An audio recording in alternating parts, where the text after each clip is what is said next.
get here? What is happening?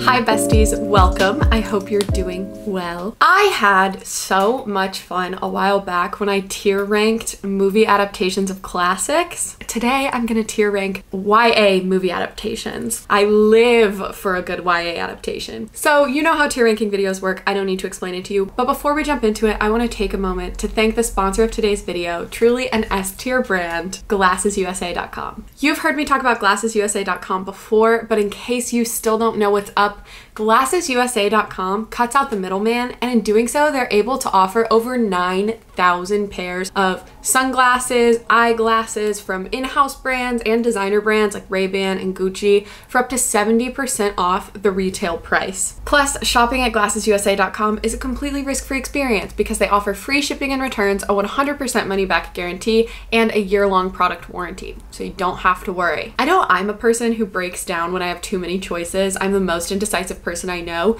which is why glassesusa.com's quiz is so helpful, because in under 5 minutes, by answering a few quick questions, you can determine what frame shapes, colors, styles are right for you and feel that much more confident about your purchases. I spend all day looking at screens. Whether I'm binge watching Bridgerton and Heartstopper or editing a video, I'm constantly being bombarded with aggressive blue light, and that's why I wear blue light blocking glasses pretty much every day of my life. You can also stock up on contacts from all your favorite brands. They have a virtual try-on tool. Every time I order glasses from them, I get to see what they're gonna look like on my face before deciding to add them to my cart. So let me show you what glasses I chose this time. First of all, I was determined to get some of the Hilary Duff glasses, and I found these. They're the Muse and Hilary Duff Colette frames. I love them so much. God tier glasses. Are we tier ranking glasses now? These are god tier. I got these frames. They're the Atoto Biagio frames. They just feel so simple and classy, but also really fun because of the shape, and I love them so much. Finally, because I always have to get a pair of sunnies. You know this, you know this. Am I not the coolest girl you've ever seen? I am. No other answers are acceptable. These are the Atoto Reverso glasses. I love them. I'm obsessed. If you want to check out any of these frames or any of the other 9,000 plus frames glassesusa.com has to offer, all you have to do is click the link at the top of the description box and get 65% off your first pair. Let's get tier ranking. So first things first, we gotta go over the tiers. The very top slot is outsold the author. The movie outsold. It was better than the book. Who needs the book? Next, I have movie night go-to. Might not be as good as the book, but when you don't have time to read the whole book, the movie will scratch that itch. It's perfect to watch with your friends at a slumber party. Then I have, she does not have the vernacular that she thinks she possesses. They were old maiden type of shoes. She just doesn't have the vernacular that she thinks she possesses. This just means she thinks she's hot shit, but really she's not. It was a bit of a disappointment. But it wasn't a crime. Next tier. Go girl, give us nothing. Gave us nothing that we wanted as fans of the book. Or it could just be, this movie is really giving us no energy, no effort. It was obviously a cash grab to swindle teenagers out of their hard-earned allowance. And finally, our bottom tier is even Logan Lerman couldn't save it. I think that speaks for itself because there are very few movies that Logan Lerman cannot save. Just a little disclaimer, this has nothing to do with the actors or the authors as people. Some of these people are very problematic, but in the canon of YA book to movie adaptations, it's hard to avoid them. So when I talk about Harry Potter, I'm in no way condoning the actions of J.K. Rowling. And when I talk about The Fault in Our Stars, I'm in no way condoning the actions of Ansel Elgort. First, we have Divergent. I thought it was bad. And honestly, I also thought the book was bad. This is going in Go Girl, Give Us Nothing, because really, what is Divergent giving us if not nothing? Now let's tackle the beast that is Harry Potter. I could honestly put all of these in outsold the author simply because I hate the author, but in terms of adaptations, I think the first movie is probably the best adaptation out of all of them. If I feel while watching the movie like I felt while reading the book, to me that is a successful adaptation. And I really do with the first Harry Potter movie. Once I make my move, the Queen will take me. Then you're free to check the King. No! Ron, no! What is it? He's going to sacrifice himself. No, you can't. There must be another way. Do you want to stop Snape from getting that stone or not? Harry, it's you that has to go on. I know it. Not me, not Hermione. Yo! Then we have Harry Potter and the Chamber of Secrets. It's not my favorite in the franchise, I'll be honest. Something about this movie, it's just like the one that's like the least exciting to me. Chamber of Secrets would be a movie night go-to. It's good, but she's not giving Sorcerer's Stone. Then we have Prisoner of Azkaban. And here we get two of my favorite characters in all of Harry Potter. Remus Lupin, maybe my favorite character, and Sirius Black. Amazing. We love to see it. And we get the Time Turner. The Time Turner's so good. Here's the thing. I know this is like everybody's favorite of the movies, but I'm gonna put it in movie night go-to because it's great. But to me, this one felt the most different directorially than the other ones. And it's not that I didn't like the choices they made. It just started to make the series feel a little bit less cohesive to me. Goblet of Fire, look. This objectively is not the best adaptation because it leaves out a ton of what makes the book Goblet of Fire so good. But Robert Pattinson.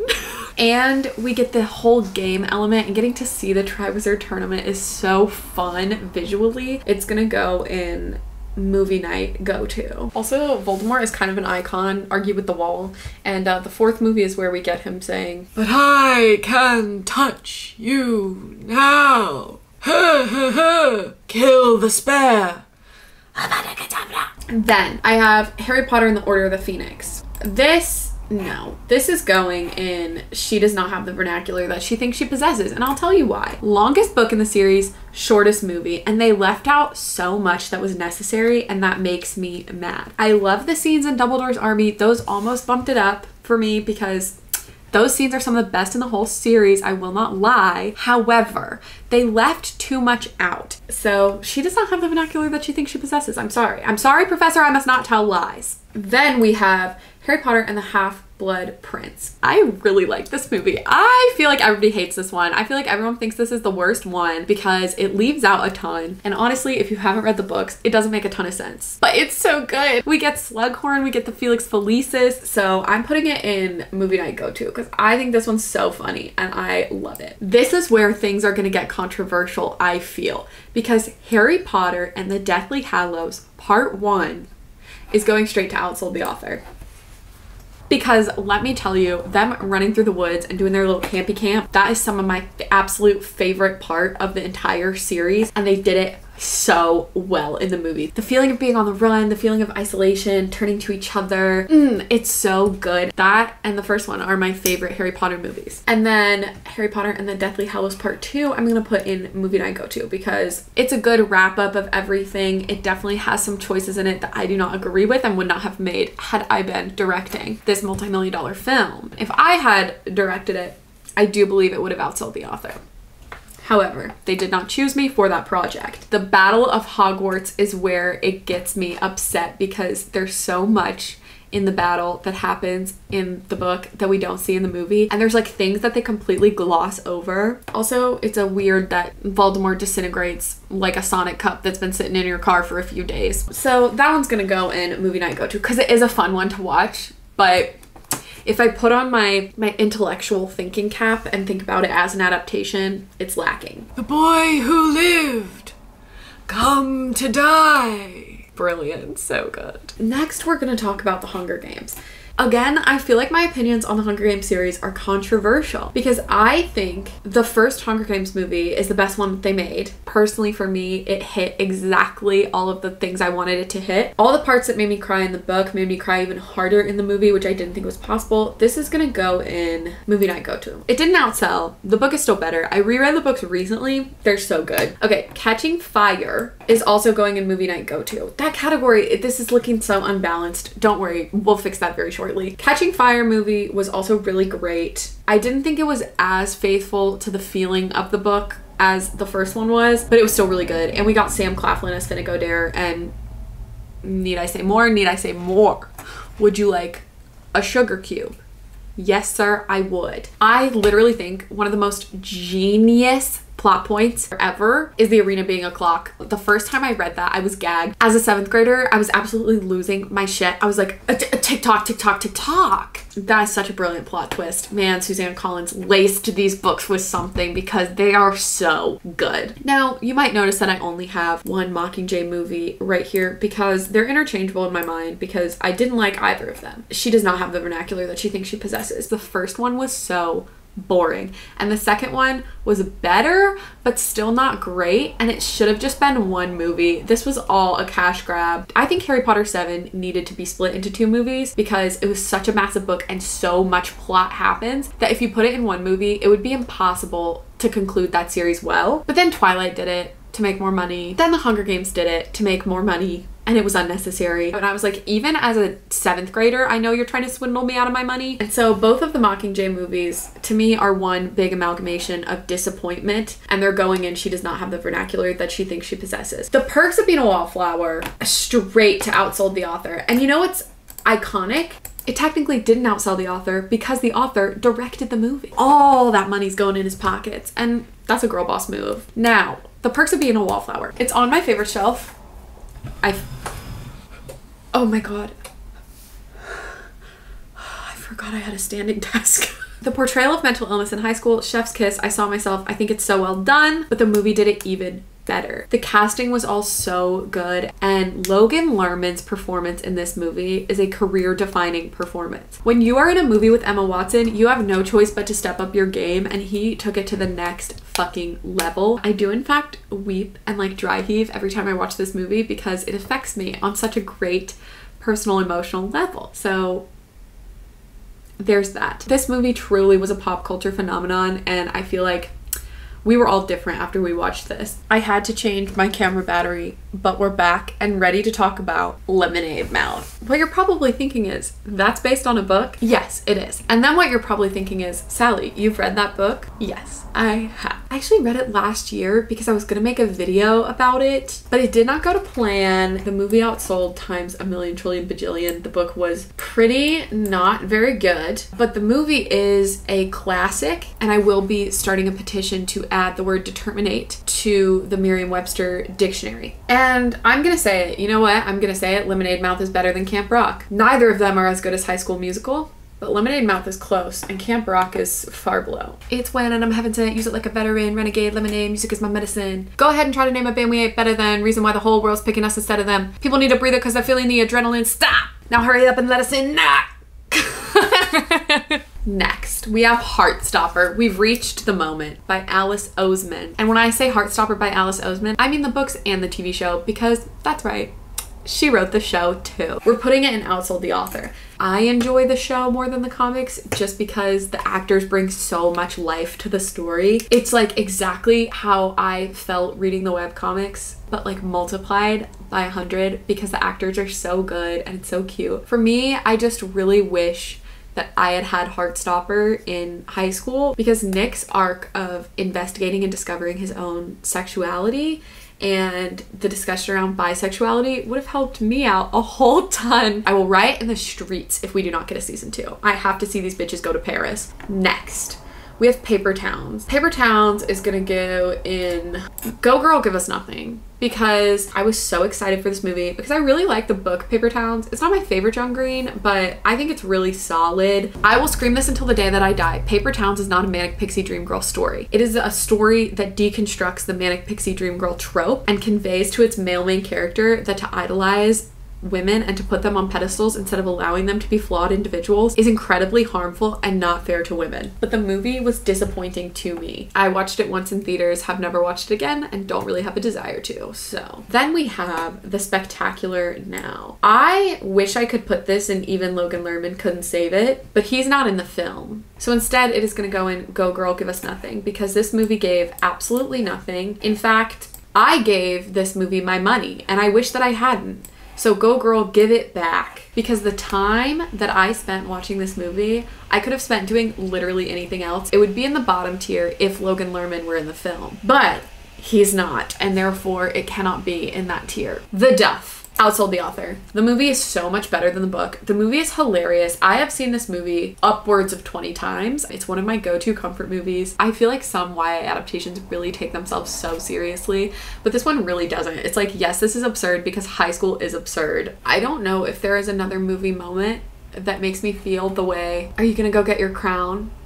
No, I'm gonna get the girl. Makes me feel every time I ascend to another realm. Then we have Bridge to Terabithia. I love the book Bridge to Terabithia very much. I recently just reread it, and I also rewatched the film, and I honestly think I like the movie even better than the book. You can't put Josh Hutcherson and Anna Sophia Robb together and expect me to feel mid about it. Everything they were in, I absolutely love. The way that they incorporated Terabithia and like the creatures that they see, but also made it clear to the audience that it was all happening in their heads, in their imaginations, was so cool and interesting. To me, just being able to see it in front of me made it pack way more of a punch at the end when tragedy befalls the characters. That was so dramatic. When tragedy befalls the characters. And we got this absolute bop out of it from Anna Sophia Robb. Keep your mind wide open. I mean, come on, she served. Also, Zooey Deschanel was in this film, and in the first scene she's in, she doesn't have bangs, and I jumped out of my seat. That was a sight. I was shocked to my core. Next we have